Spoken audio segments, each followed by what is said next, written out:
anyone that's thinking about their concept and how to actually execute it and what they could expect, or the things that they should be considering when possibly putting together a plan to actually create a business, register it, and then go to market. I'd like to talk to all three of you on a high level around the very beginning concept of when you decided that you were going to create a company, the reasons that brought you, the ideas or the reasons that brought you to that conclusion that this is what you wanted to do, and then that process from conception to creation, and then the different milestones that you encountered and looked for as you started to grow, maybe some of the pitfalls, some of the obstacles that you faced. Just accept the expectations or set the tone. I'm hoping that anybody that might be watching this will find value around just seeing from your point of view what you ran into, what you experienced, why you created the business. I can kick it off. It's fresh in my mind because we've just been workshopping a page for our website about our origin, but I want to make sure I give Michael a chance to speak as well. But yeah, we met at NYU Film School. We were both going from the Philadelphia area. We actually met prior to attending school there at a orientation for people from Philadelphia who were going to be attending NYU. And really, it was just our collaboration started because every spring break, every winter break, we would both be coming back to the same place, have the opportunity to collaborate. We were like, we don't want to waste our break doing nothing. Let's make something together. Both Michael and I grew up knowing that we wanted to be in film and doing that we wanted to do this as a career, which led us to our opportunities to go to NYU for film production. And as a result of those collaborations, we got a lot of traction as we started to do music videos. Was our first real foray into the short form world. And some of those music videos did really well at festivals, got some national recognition. And so as requests started to come in for commercial work on the heels of those short form music video pieces of content, we decided, okay, we're getting these requests. We need to incorporate in order to satisfy these requests. And we don't have, I call my dad, who's a law professor, is this liability? What do we need to figure stuff out? And our parents were all very supportive. Like I mentioned, my dad's a law professor, so he helped us cover some of that ground. And Michael's parents are entrepreneurs, so they had a lot of early wisdom for us, continue to this day to give us some guidance as well. But that was really how things kicked off. Michael, was there anything you wanted to add to that? No, I'd say that was pretty accurate. It really was us collaborating at first and just doing cool stuff. And then it just turned into a company organically. And then from there, we sort of did the reverse of what a lot of people do. We were like, okay, well, we have this company and we're doing some things, but what do we really see as the larger vision for what we actually want to do with this? What are the things that we don't like about the industry? Because Stephen and I shared a lot of opinions on what we didn't like about the industry, which is why we worked so well together and still work well together today. And then what do we want to be, basically? We both have high aspirations for our careers. We want to work hard. We want to build something that stands the tests of time, hence Seven Wonders Cinema. I was actually just in Greece on Sunday and saw the Parthenon in person, which was pretty cool. That has stood the test of time for certain. But what do we really want moving forward? So then we went back and we really created a thorough business plan and thought about what are the things that we really want to do in the future. And now we're executing on those. I think, what is this year? It's officially year 7, though. For the first few years, we were part-time. Yeah. And we're executing on that. Obviously, things, when you first dream up an idea, the execution gets dirty and you realize things have to change as you continue to build. We didn't think, sales and marketing team. We're not trained sales and marketing people. We were born to be sales and marketing people out of a necessity to continue to grow the company. How do we figure out how to grow the company? Well, we need to do marketing. We need to get more leads in the door. Once more leads in the door, we can't close any more leads physically ourselves. How are we going to do that? So then we need to train salespeople, manage. So a lot of the parts of the company have been born out of necessity. How do we get to the next level? We have to do this, and we have to train people to do this in a replicatable manner. So what point in time you realize that, it's not just a freelancer, it's not just the project that we both are developing, but this is an actual business. What went off in your hands, and what happened in your reality that led you to realizing that, okay, this is the business? For me was that I inherited Belkins with a few people on board that essentially, so the long story was that we were fired with Vlad from other company, and a few people were fired with us together because of us. So we had to pay them the salary now just because basically they were not paid because of us. So we had to make money already for them. So inherently that was the starting point for us. Okay, this is the business because some people rely on us, right? That we need to take care of them. What was your sort of like transition moment? That's a good question. Well, we started the business. Well, we incorporated when we were still in college. And like Michael said, we were part-time for the first 2 or 3 years. And the first 2 or 3 years were more just about building a portfolio of work, like to sell. Like, oh, here, we need work samples to be able to share with other brands and businesses. I think the moment for me, at least when I think in retrospect, and I'm sure Mike, you might have the same one or a different one, but it was when we had that first in-person shoot. I won't name the client, but the healthcare company.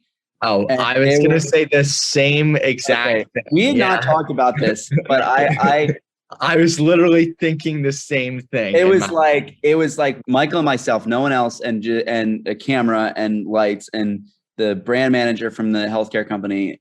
And it was just like, the guy comes and sits down and he's a healthcare expert talking about headache medication for 20 minutes. And then we wrapped up and left. And they're like $10,000 or something like that. I forget what it actually was, and we were like, there's that much money.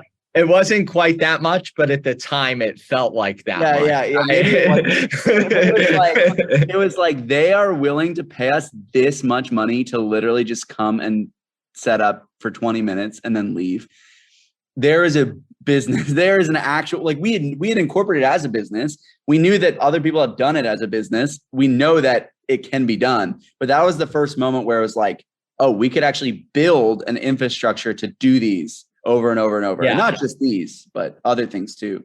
And it was just an idea before that, but it was like, how do we execute? And it's always the big question of, okay, well, we don't want to give you a job that pays this much until you already have a job that pays you this much. And that's the tough thing, because going in, I would say we did a great job with that, but probably 90% of people going in would have botched that job, even though it sounds simple in theory. There's the client management. It's managing a CEO of a company. It's making sure that the lighting's proper. It's making sure that you're nice and friendly, and then delivering the edit on time in a professional manner also, and all the client communication that goes along with that, having the right insurances.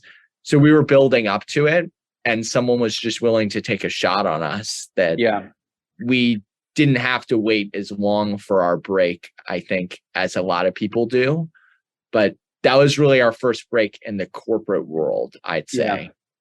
We've had a lot of breaks since then to get into new levels of work. So every level is different. That was our first really 4-figure budget. Right. And to us, it felt like an absolute fortune for what we were doing, because we were used to going in the red on all of our projects before that. We were paying out of pocket. Someone was finally paying us. My gosh, this is incredible. Yeah. Then we have our first 5-figure budget, 6-figure budget, so on and so forth. What were our breaks? And at each level, there's different things. What are the roles? What are the people that you brought on board first? Who were the first people you hired? The first person that we hired was an editor, because it was just, okay, the workload's getting so much that we can't be going on the shoots and then also staying back and editing the finished product. The funny thing about that story is, at the time, we were still working out of a basement. We didn't see the need for an office quite yet. Like, clients would ask, oh, where are you based? And we would say some vague answer, not trying to indicate we're in a basement. Our first employee believed in our vision that we had established so much that he was willing to come and work out of the basement with us for the first couple months. I think his leash got very short, like very quickly. And we saw the need to actually get an office and we could support it. But editing was the first role. And then after that, it was someone else in production that could help with the shoots. And then we were even just having a meeting with that first production person yesterday, who's now our VP production and leads our production team. And he showed us a scribbling on a napkin that he had done of like, this is how I see the roles being broken out. And Michael and I had these long conversations with like handwritten notes of, oh, we think, but it was all hypothetical and completely based on no data. It's like, we think that this is what. The funny thing is, we're pretty close to what we had originally outlined, with the exception of not realizing that we needed anyone on marketing and sales at all in the organization. Like, we didn't even consider that as part of the organization requirement. We were just like, oh, we will have production people and editors, and people will just love us so much that they will just constantly knock down our door for business. We're like, that's not quite how it works, but we had to learn that to get there. Absolutely. When you think about that going back to that first healthcare client, did you acquire them through word of mouth? Was it a referral that brought you into them, or how were you building the business? It sounds like organically people were seeing your work and like, hey, I want your help because you have your network, because of how you're connected through NYU and the organizations you're a part of. But how did you start acquiring those customers as you started to build? Yeah, that was all word of mouth up until about 2 years ago. I'd say like our primary bulk of business was word of mouth. That was like a personal connection that Steven had made a referral. And we were just pinging people we knew and just saying, hey, we're doing this, might not know what we're doing. Do you have anyone who's interested? Are you interested in buying our services? Not really knowing who our ideal customer persona is or anything like that, just knocking on as many doors of people we know as possible. And then really, to get to the next level, though, what we realized was our personal connections are awesome. But at a certain point, you run out of personal connections and you run out of the ability to gather cool clients via personal connections. Right. And your resources stop. Really, to get to the next level, you have to do marketing and cold outreach. It's mandatory. You will hit a cap and you can't pass it unless you. Now, you can continue to grow, but it's going to be really slow. And we didn't want to grow really slow. Our team didn't want to grow really slow. We brought our team on with the excitement of, we're going to be a fast growing company. We're going to do things. We're going to be a big company in the future. That's what our team all buys into. That's the mentality that we have. When we get up in the morning, that's the stuff that makes everyone excited, is what's the future look like in a year? What's it look like in 2 years? So we were going on a slow trajectory, 10, 20% growth, 25, even 30% at the size we are. 50% might even feel slow. We're still not even close to where we could be. So our team knows that, and really feeding that is really important to us. Growth is a drug, because you don't necessarily need to motivate the team or create certain like HR perks. If you show the growth, if you show the numbers like that, hey, this is what's happening right now, this is where we're going. And as you said, it's 10%, 50% month over month, but it's a steady growth. And people are just so hyped up about the growth that they say, here's where we have been last year. And now we're doubling people, doubling clients. This is what kind of projects we're doing. And this is what they believe into and buy into, as you said, Michael. And that's what they wanted to say, okay, what can be happening in 2-3 years? We wanted to see that through. That's why we wanted to be with the company. So I think that companies that are on a very slow growth, or that are on a not the growth at all stage, they have problem with their recruitment, HR, because people are always going in, going out and leaving, and you cannot stay with the team at the same time. But when you're in a growth stage, and by the way, I just started watching this Apple original, We Crashed, about the WeWork. If you haven't seen that, great TV show. Jared Leto is amazing. But so essentially the core team, or the people that they hired initially, had been with them for like 10-ish years, just being on that growth trajectory. By the way, when you were just going back to the point about word of mouth and the clients, I think that something that you missed was that it's not just you had a great network, but also you've been doing a great work for your clients. Because when I when I met you guys, you had a great portfolio and generally you were doing amazing work. And because of that, I think people are buying out on the quality of the work that you're doing. So I think that, yes, if you have a great network or if you can do word of mouth to begin with, that might help you to grow your business. However, if you don't do a great work, it should be supported by the great work, right? So if you have a great work and the network, that is right. But the great work is very important in this formula, right? Yeah, absolutely. I would add to that too, because it's not like we just fell into that healthcare gig and we did it and it was amazing and we never looked back. We had been working, like we mentioned at the beginning, for like 3 years through the end of college and that first year in building out a portfolio of work. And as Michael mentioned, going into the red on several projects just to have stuff to show. And one of the specific projects that we had done, a short documentary, which you might have seen on our website at some point, but it was just a short documentary about one of the last surviving paratroopers from D-Day and his journey of returning back to the very same plane that he jumped out of on the D-Day attacks and reconnecting with family members as part of that. That piece that we did, which was like an 8-minute long thing, won a bunch of festivals. It got a lot of public recognition. It was distributed via National Geographic. It made introductions for it. Like it helped facilitate introductions to some of our current clients, like the Atlantic Magazine and others. And we were on the heels of that too. So when we had the opportunity to even talk to this healthcare representative, it was, oh, look at this work that we just did. And I get a question a lot from young filmmakers or people coming out of college, like, how do you get clients? Tell me how to get clients. It's like, well, one, I'm not just going to build a competitor business right here. Like but I do want to pay it forward and I want to help people. And the thing that people miss is just, you need to cut your teeth on the work and make $0 on the work and lose money on the work before anyone's going to give you the time of day. We have really high, powerful connections, but they'll laugh us out of the door if we don't have anything to show them. Like there's no value in us just being friends. And we did meet with a couple of those really high powered connections. So you'd be like, whoa, okay, these are like big time people. They made an introduction and the people were like, what's your work look like? It's like, all they can do is shove a door open. They can't get you the work. Your connections aren't going to get you the work. They're going to get you in the door. You have to prove that you can actually do things in order. And I think that's a common misconception. Oh, you come from this background and blah, blah, blah. And like that, you're just getting things fed to you.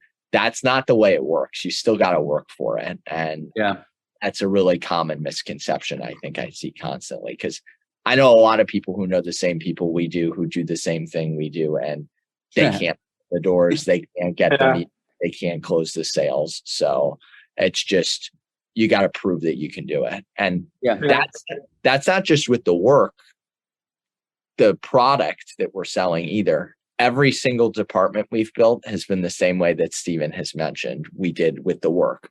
First, it was building the portfolio, and we go into the red on the portfolio and it's hard and we screw up, and then we refine a process, and now we have a really great process and we continue to refine it over time.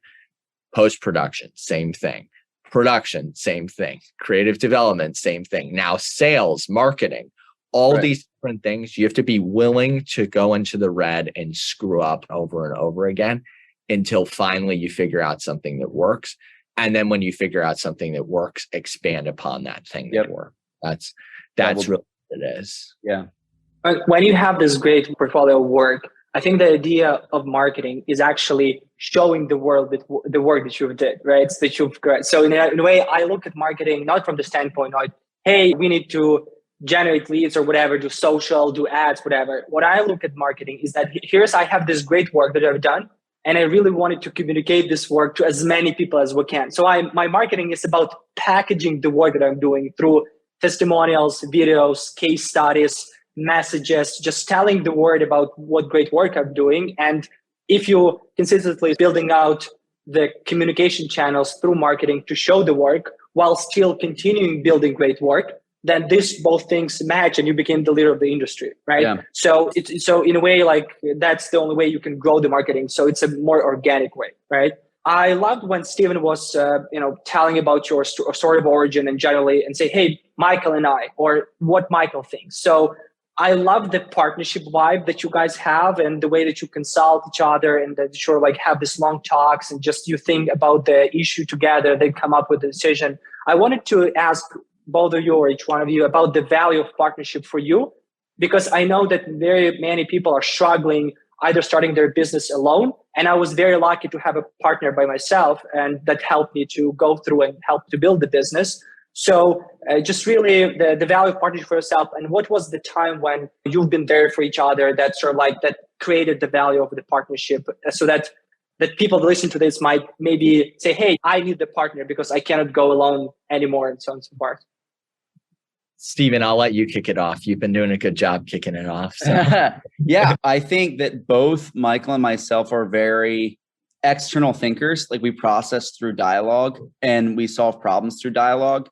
And so it's very difficult for us to be in a cocoon or in a cave somewhere thinking of a solution to a problem without working through a lot of the kinks. So when we first met and we were collaborating on those original projects, that definitely came to light as, okay, this is something that can work. Whenever there's a problem or an opportunity, an intense dialogue about that over either a really consolidated short amount of time, or if it's a larger initiative, an extended period of time, is really valuable to solving a lot of the issues.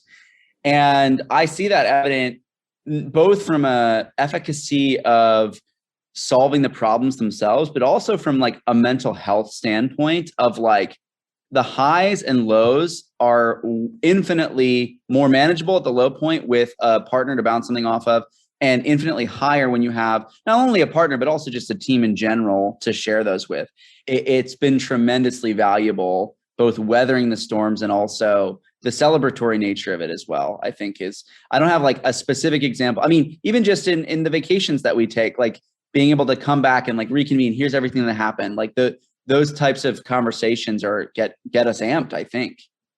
Yeah. And to add on, everything you said is completely accurate. There's really only one person who truly knows the experience of what I'm going through, which is no one else in the company or even my family or anything else truly know what's going on in the business every single day. And I think Steven's the only person who understands it. We've been through it together from the beginning. And it's really difficult to do it on your own. If not, I'd say possible to do it on your own. You really need someone to bounce ideas off of, and you need to be able to communicate the same way. And a lot of people have asked us, how does your relationship work, I think, with Steven and I? And I'd say the number one thing is we're just transparent with one another. And when we have an issue, we talk about it immediately. We don't let things fester. And we're just really blunt for the most part with each other. And I think some people might be put off by that, but for us, it works. And I think that's really the only way it works, is if we're able to do that. And it's emotional at times. Any relationship is emotional at times, whether it be friendships, business partnerships, relationships with the significant other, even family. But we're weathering the storm together, and we have a common goal that we're looking to achieve. So that's really what it's about. So yeah, I would also say, just to tack on from a sheer practicality standpoint, just doubling your skills from the first moment you're starting a company is tremendously valuable. Like, it's really unrealistic to expect that any one individual has every single skill needed to get a business off the ground. And there's a fun anecdote that Michael and I sometimes share about we decided that we were going to both graduate a semester early from NYU because the business was starting to take off. And in order to do that, we didn't want to miss out on some of the educational opportunities or learnings. So every night, or maybe not every night, but like every other night or so, we independently chose like different course trajectories in our last semester, so that every night we would then share what Michael learned in his courses, and then I shared what I learned in my courses. And we like doubled our team knowledge about the things that we needed to do. It also gave us the opportunity. I wasn't taking a class with this expert professor in such and such, and Michael was, but we could meet with that person as a duo, even though I wasn't in the class, and vice versa. And so our connections expanded by 2, and our knowledge expanded by 2, and our approach expanded infinitely because we had more resources at our disposal. So I'd say like everything we already discussed is, I'd say, more important, but from a getting your business off the ground, like, hey, you have a connection here. Oh, hey, you know how to do that thing. Like, that is really, really valuable. And I agree with everything you're saying. I'm actually thinking, I have a funny story really quick, which is a part of this all too, which is, I think it was our senior year or junior year of college. We had decided like, I think it was the senior year. Okay, we're incorporated, we're a company. It's one of the classes that Steven and I were in together was like a senior colloquium or something like that. I just botched the way that word is pronounced, but that's fine. And we decided to put in. Yeah. Steven knows the exact story. We decided to put in a shared resume. The point of the class is for you to like develop your individual resume so that when you graduate, it's been vetted and whatever. But we didn't need individual resumes. Like, Steven and I were already set. We're working together. We're going to do this thing. This is what we're doing when we graduate. So we put in a shared resume, and the teacher called us out in front of the entire class. Like, who are these 2 bozos who put in a shared resume? And she didn't even say our names, and everyone in the class looked at us. They knew exactly. It was like a pretty big class. Everyone in our grade knew that. Yeah, it was like because we put our company letterhead on it. I thought it looked great. It looked awesome. And we handed it in, and she's like, I don't know what the hell 7 Wonders is. That's not a person in my class or something. Like, who did this? And she's like a high power, like she is very high in the industry. And she's calling us out in front of this whole colloquium. That was really funny. But but the point I tell that though is like sharing those moments together, but sharing the highs and the lows, like Steven mentioned, also sharing the credit too. When something goes well, it's both of us did it well. When something goes poorly, both of us did it poorly. Now, of course, there are some things we can attribute more to one than the other, but it's about taking the wins together and taking the losses together, regardless of whose decision it was on either point. And as a result of such partnerships and such relationships, I always trying to communicate the same to the team. Whenever I have someone on the job, I always tell them, hey, find the partner in crime, find someone in the company that you can trust, that can work with you, that you can develop this relationship. And through those small or micro relationships, you formate the bigger team, and you are in the same relationship with them. Because very often when someone say, hey, let's develop the teamwork, or let's just educate how to work in the team. But what is the teamwork as not building that one-to-one or one-to-two relationships in the team that you can rely on, trust, be honest with, and people that can support you? Because as a result of the relationship, and I have the same relationships that you guys have with my partner, I can be in a healthy relationship with my team because I rely on them, I can trust, I can delegate. Because if I already have someone that I can trust, that I can depend on, then it's easier for me to trust another person. Because what I've seen very often for the people that started their own business and they're the sole entrepreneurs, it's very difficult for them to build those relationships and to trust and to build a healthy core team around them on the long term. What is the success of the business? It's making the right decision at the right time, right? So for example, through communication, you make the right decision, you see the result of that decision 1 year after, 2 years after. And this is the result of the collaboration that you had. When thinking about that, most companies that I talk to, and a lot of folks are founder-led sales. They start the company, they get it launched, and they're the ones that are going out and leading the charge in terms of actually acquiring customers. Michael on Belkins side, what was your strategy and how did you transition from, because when I started my partnership with Belkins in January of last year, I remember you taking a lot of sales calls. You were still leading the team and taking sales. What was your transition and strategy around putting the right people in place to then pull back what you were doing actively to gain sales and then start thinking from a more strategic point of view? I think that's what Steve and Michael are experiencing right now, is like building that solid foundation of the sales team that they can completely delegate to and step out from the role and do something else and grow the business, right?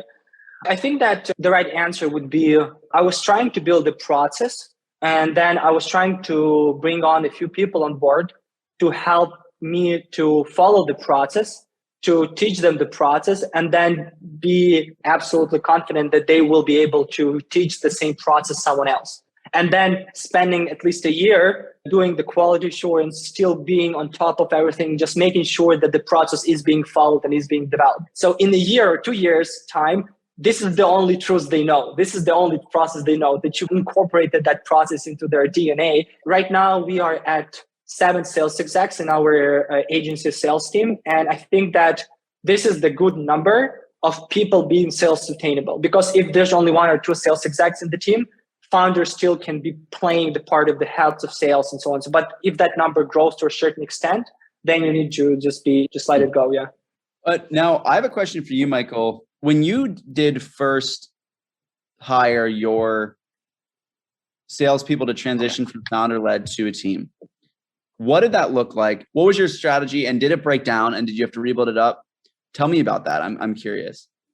So I brought initially 1 sales exec on board, and I worked with that sales exec, and I wanted to be an example. So I wanted to close sales at the same level as that sales exec. So that person would know that, okay, this is possible, we are closing, and so I can experience the same challenges. So I understand that, and that person understands that closing is possible, right?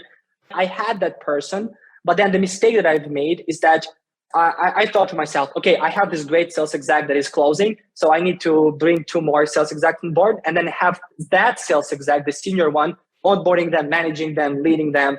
And that person was a shitty manager, like a shitty manager. So because of that, and I promoted that person to a manager, I lost a good sales exec and I received a bad sales manager. Wow, interesting. So then I was like, I had to that sales exec go. And I then took 2 sales exec that I managed that already had something, but I stepped in the head of sales again. And only after that time, when I had 3 or 4, I actually had 4 sales execs that I bring on board one after one, and then they all work with me. We all have the same vibe.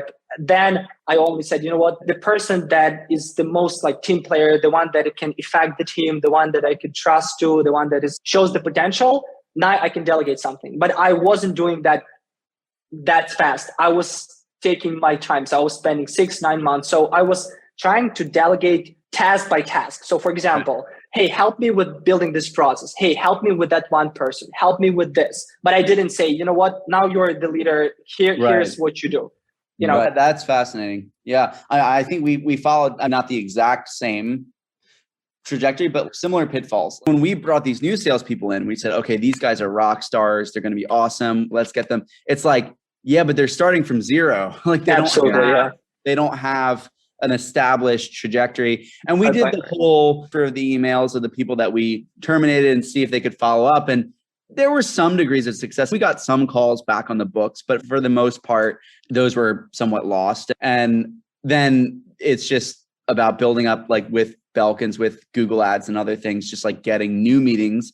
But those are all new opportunities, and there's not like a history there. So it just takes time. New seeds, they need at least 3-4 months to actually build up their pipeline. That's why for the new salespeople that we bring on board, we typically give 3 months of the onboarding where we just look at them, not from the result standpoint, but more from the attitude standpoint, like how they are, do they care, how they work, what kind of calls, what we can sort of expect from them, but we don't necessarily look at them that they need to hit that KPI within the first 3 months, because we understand that we need to build up the pipeline first, And then when we understand that, okay, they're in the right place, then we can say, okay, for the next quarter, these are the numbers, and we already know that these are the numbers we can expect based off the previous results, as well as just the pipeline that you already been able to generate, right? So then the sales cycles is there.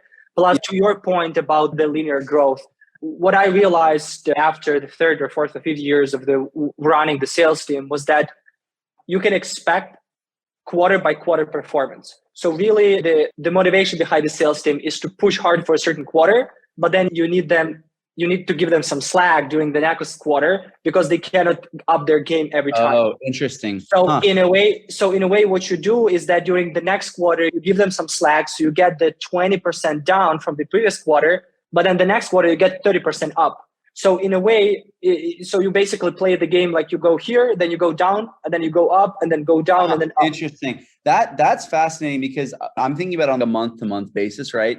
One of the things that Michael and I have been debating behind the scenes is like, okay, when we're looking at month-to-month closes, it's really frustrating as a salesperson to be like, okay, wow, we hit our quota, we've pushed it, and then the next day, zero. Yeah, okay, zero. Zero again. And I think that that's just the life of a salesperson. That's Absolutely. But it is interesting now. I've never considered that. Like, okay, these 2 months or this quarter, we need to grow by 50%, but then the following quarter we can lax a bit and it'll be just maintain status quo. And doing that strategically with seasonality would be wise, I think. Like, okay, absolutely. July. Plus, it also can depend on the seniority of the sales rep. So when they just start out, you needed to push hard them. You need to be on top of them every month. But as they get, in their game, then you can put in front of them the quarterly numbers, then the annual numbers. So you can stretch their motivation and their life longevity to a longer period of time. Because very often, if you're on the monthly quarter all the time, you get frustrated and you cannot expect the performance or steady performance on every quarter basis. Plus, I always say that in case any sales exec performed real well during a certain quarter, if they don't perform the next quarter, I'm not going to be on top of them saying that, hey guys, what the fuck? Why didn't you perform? I'll give them some slack because I expect them to perform the next quarter so that they can have some breathing time. Another interesting idea while we're in the point, the marketing budget should go first and then the sales number is going to follow in the 3 months. So in a way, if we wanted to increase our sales numbers in February, we need to think about marketing in January before that. So it's going to be too late for us to think about the sales numbers in February and increase the marketing budget in February. So that's why we always first invest into marketing, expecting the return in 3 months where actually the sales going to need to go up.